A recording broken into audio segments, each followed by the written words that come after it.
Good morning, loves. So here we are again in the season of Advent. I wonder how it's going for you. I wonder how the watching is going for you.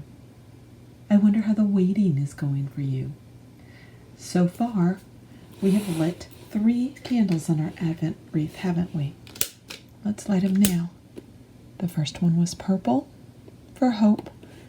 The second one was purple for love.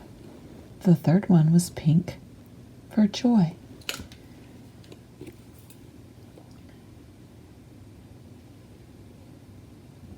When we lit the first 2 purple candles for hope and for love, we talked about how our hope is in Jesus and how he brings the light of the world to us despite the darkness. And then we talked about how God's love for us shines through that darkness.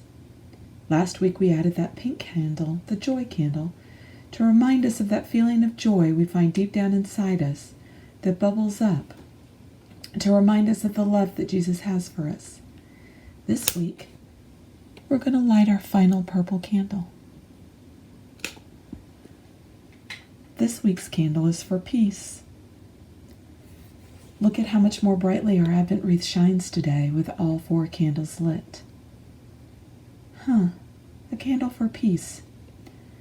You know, I always thought peace meant being completely silent and still.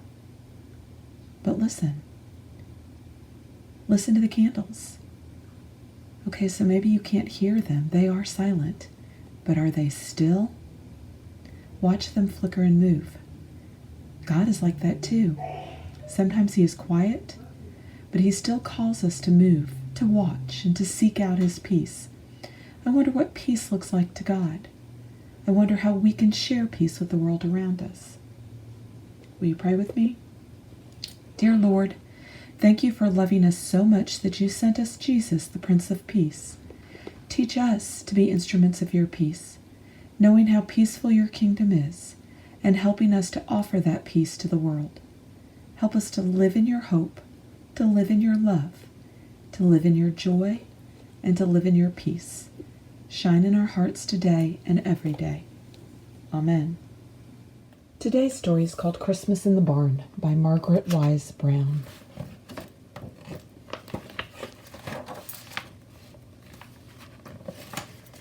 In a big warm barn in an ancient field,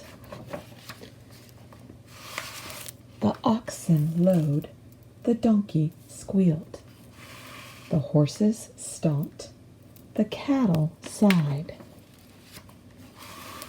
and quietly the daylight died in the sunset of the west, and a star rose brighter than all the stars in the sky. Field mice scampered in the hay, and 2 people who had lost their way walked into the barn at the end of the day. They were allowed to sleep in the hay because there was no room in the inn. The little mice rustled in the sweet dry grass near the lambs and the kine and the ox and the ass. The horses pawed the golden straw, and the little donkey brayed, hee-haw. And there they all were, safe and warm, all together in that ancient barn. When hail, the first wail of a newborn babe, reached the night, where one great star was burning bright, and the shepherds with their sheep are come to watch him sleep. What child is this who is born here, where the oxen stomp and peer? Away in a manger, no crib for his bed. Who is this child who lays down his sweet head? In the big warm barn in the ancient field, the little child sleeps, the donkey squeals. The star goes down, yet the wise men stay to see the dawning of Christmas Day. And the child was sleeping in the hay, and there they were, all safe and warm. all together in that ancient bond.